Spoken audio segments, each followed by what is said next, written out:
you're running an event, a festival, a conference, a fundraising event, big event, small event, and you're looking for sponsorship. I know what you're thinking. All I have to do is send out a sponsorship package and money will just come flooding into my bank account. Well, you've either tried that and found it didn't work, or you're about to try that, and this video is going to save you months of work and disappointment. In today's video, we're going to talk all things event sponsorship. Check it out.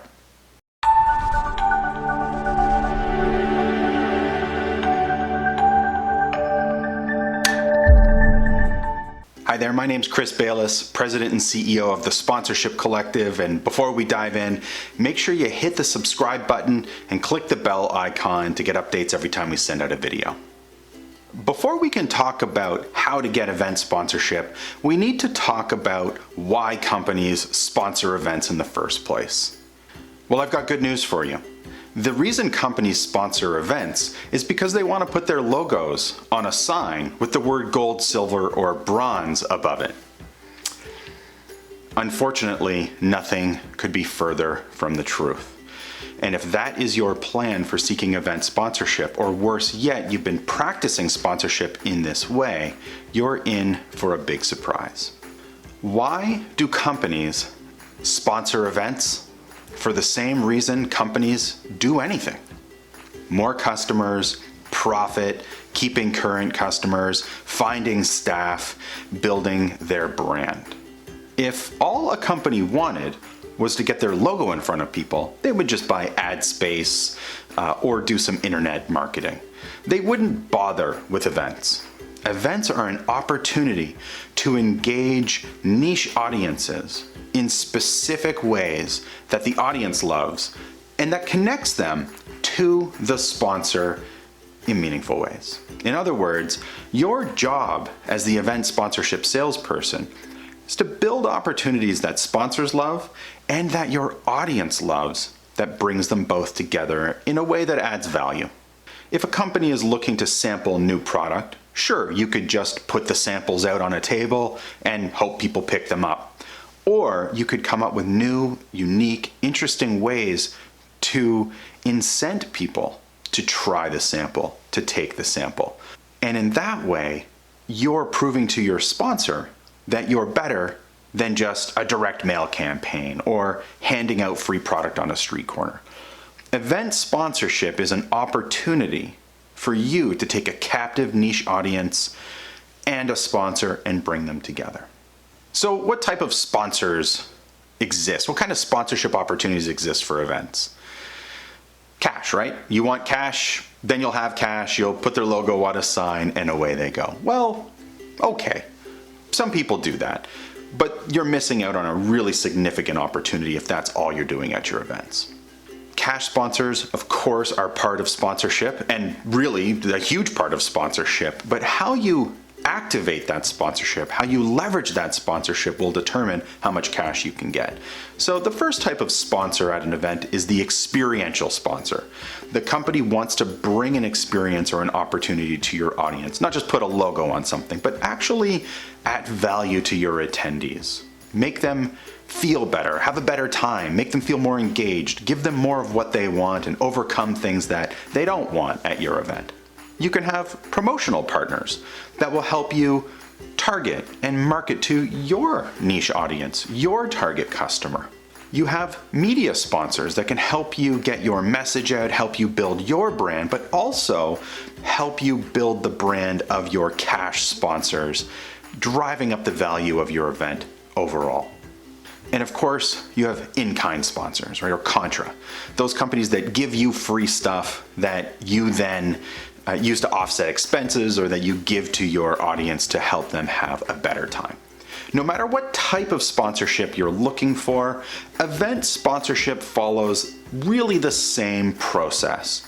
It's fairly formulaic, but it's not easy. And that's what we're going to talk about next. So if you are running an event, you have to know your audience in great detail.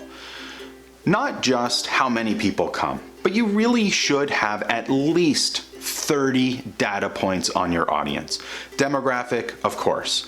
Psychographic, Absolutely. Preferred brands, without question. Coming purchases, most certainly. If it's a business-to-business event or a conference, you also want to know level of decision-making authority, you want titles, you want industries, and you want to know whether or not you can even influence or contribute to a buying decision.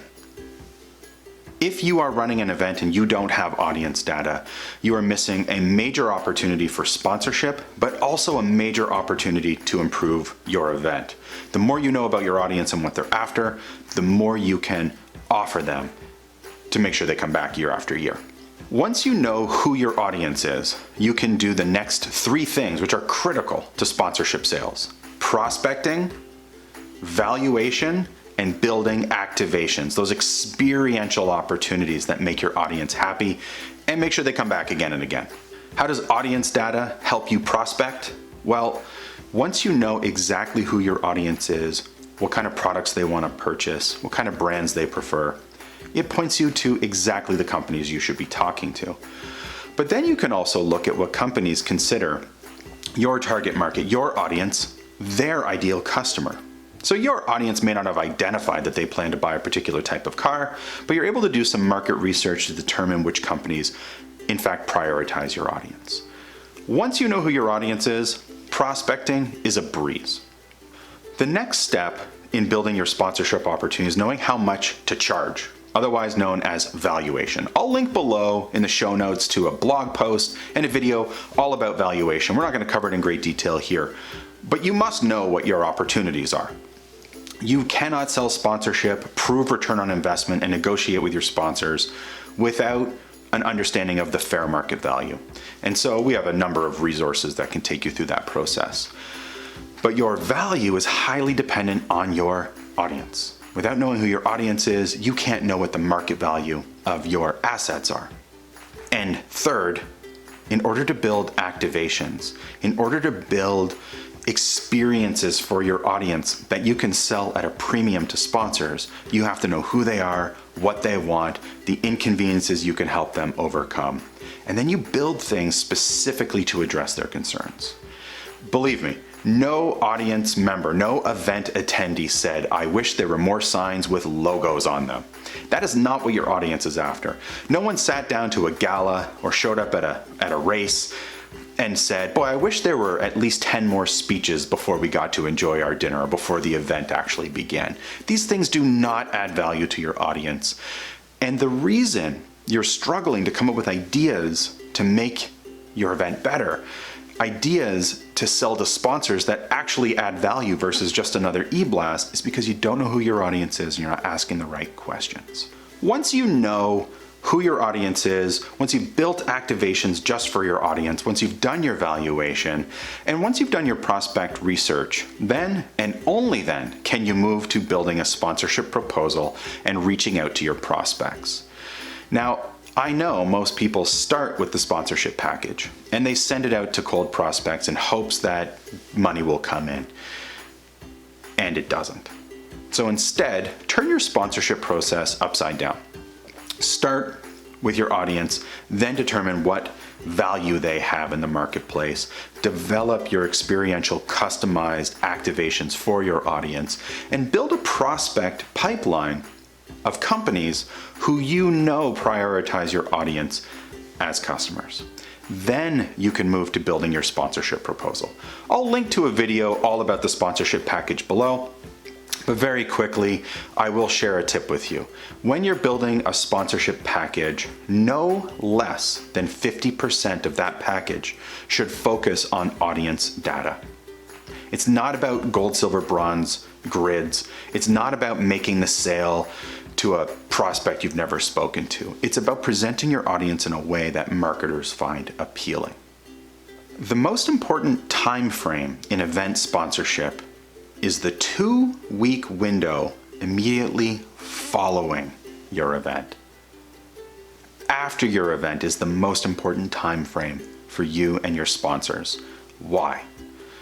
Because within 2 weeks of your event ending, you're going to provide your sponsors with a fulfillment report, proving that you delivered everything you said you would, showing the value of the things you promised them, the value of the things you actually gave them, and proving return on investment. When you deliver your fulfillment report, you're going to invite feedback from your prospect, from your sponsor. You're going to ask them how you could do better, and then you're going to ask them the most important question.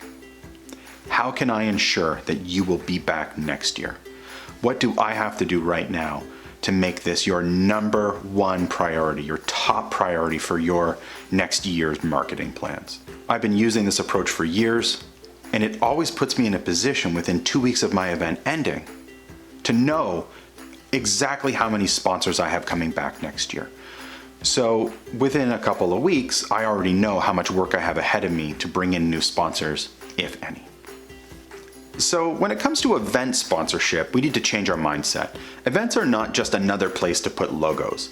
Events are important in the sponsorship space because it brings in a niche audience. It brings in an audience that you can create opportunities for, and then you can reach out to sponsors and create unique, customized opportunities. Don't let yourself fall into the trap of gold, silver, bronze logo placement at your events and maybe putting an insert in the bag of free stuff you give away to everybody.